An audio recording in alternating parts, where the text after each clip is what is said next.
हर हर महादेव। देवों के देव महादेव। जय गणेश शिव ओम। नमस्कार दोस्तों।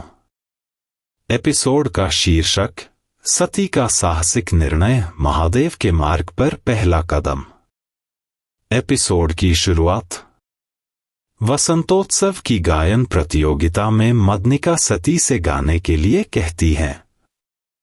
कैलाश में नंदी भावुक होकर शिवजी से कहता है कि अब वे उससे प्रेम नहीं करते, वे उसे अपने पास नहीं रखना चाहते। नंदी जानता है कि उसने शिवजी को दुख पहुंचाया है। आंखों में आंसू और चेहरे पर उदासी लिए नंदी वहां से चला जाता है। शिवजी अपने शांत और गंभीर भाव के साथ उसे जाते हुए देखते रहते हैं। उधर शुक्राचार्य के आदेश पर सभी असुर युद्ध के लिए तैयार हो जाते हैं। वे उनके लिए अपने प्राण तक देने को तत्पर हैं। शुक्राचार्य पूछते हैं कि उनका शक्तिशाली योद्धा वृत्रासुर की तपस्या कब समाप्त होगी। सेनापति उत्तर देता है कि वसंतोत्सव की शुरुआत में। शुक्राचार्य प्रसन्न होकर कहते हैं कि वृत्रासुर देवताओं पर नजर रखेगा और महामंडल की सभा के दौरान असुर उन्हें बाहर से घेर लेंगे। यदि देवता युद्ध का निर्णय लेते हैं तो असुर तुरंत आक्रमण कर देंगे। वसंतोत्सव की गायन प्रतियोगिता में सती वीणा लेकर मंच पर आती हैं। सभी मंत्रमुग्ध होकर उन्हें सुनने के लिए तैयार हो जाते हैं। सती सरगम से शुरुआत करती हैं। रागरागिनियां अपने वाद्य बजाने लगती हैं, नर्तकियां नृत्य करने लगती हैं। वही अद्भुत धुन, वही राग, वही गीत जो शिवजी ने गाया था। स्त्री स्वर में वह धुन और भी मनोहारी लगती है।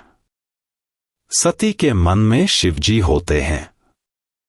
मदनिका यह धुन सुनकर चकित रह जाती हैं। सभी खड़े होकर सती की प्रशंसा करते हैं। प्रसूति सती से पूछती हैं कि उसने यह अद्भुत राग कहाँ सीखा, क्योंकि उन्होंने ऐसा पहले कभी नहीं सुना। चंद्रमा सोच में पड़ जाते हैं, यह धुन। प्रजापति दक्ष की पुत्री यह राग कैसे जान सकती है। सती वहां से चली जाती हैं।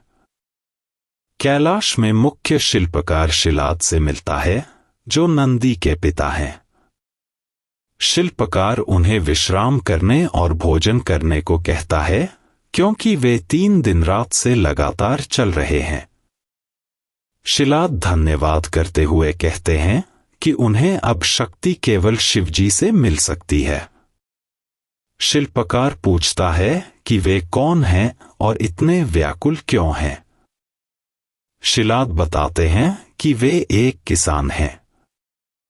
वे अपने परिवार के साथ सुखी थे, लेकिन एक एक कर सभी चले गए और वे अकेले रह गए। वे अपने बैलों की सेवा करते थे और शिवजी का नाम जपते थे। एक रात उन्होंने स्वप्न में अपने पूर्वजों को देखा, जिन्होंने उनसे वंश आगे बढ़ाने को कहा।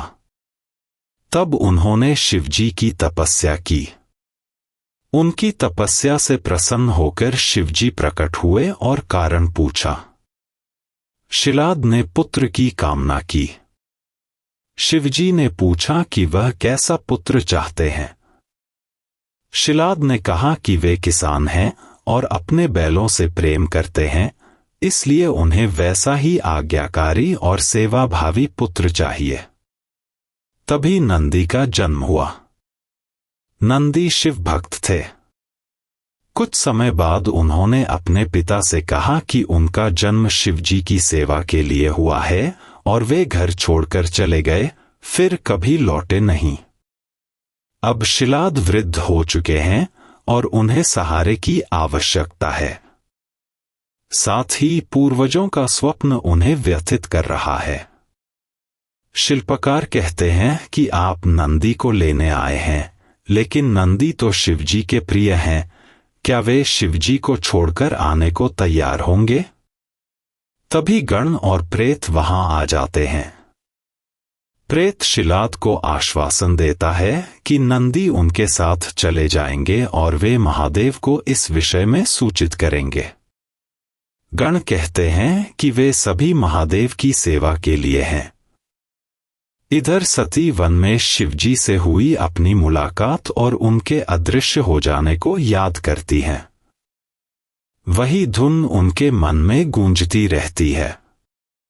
वे व्याकुल हैं और समझ नहीं पा रही कि उनके साथ क्या हो रहा है। मदनिका वहां आती हैं और कहती हैं कि वे जानती हैं कि वह गीत और राग किसका था, लेकिन प्रजापति दक्ष की पुत्री उसे कैसे जानती है। सती उन्हें अकेला छोड़ देने को कहती हैं। मदनिका कहती हैं कि वे सुनना और विश्वास करना चाहती हैं, लेकिन यह सत्य नहीं हो सकता। वे सती से कहती हैं, सती, तुम महादेव से प्रेम नहीं कर सकती।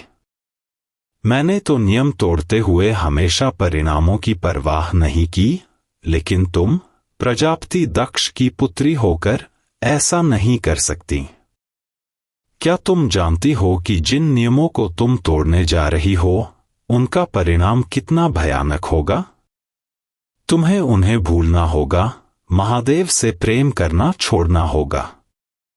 यदि तुमने अभी नहीं रोका, तो इसका परिणाम विनाशकारी होगा, तुम जल जाओगी। प्रीकैप। मदनिका सती से कहती हैं कि वे नहीं समझती कि इसका परिणाम क्या होगा। उनका प्रेम उन्हें सब कुछ करने पर मजबूर कर देगा।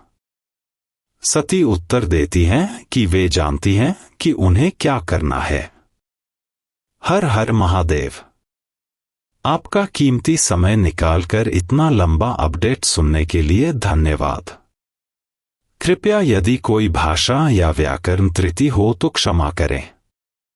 आगे देखना न भूलें और हमारे चैनल को सब्सक्राइब करना न भूलें और वीडियो को लाइक और शेयर करें। हर हर महादेव। नमः शिवाय।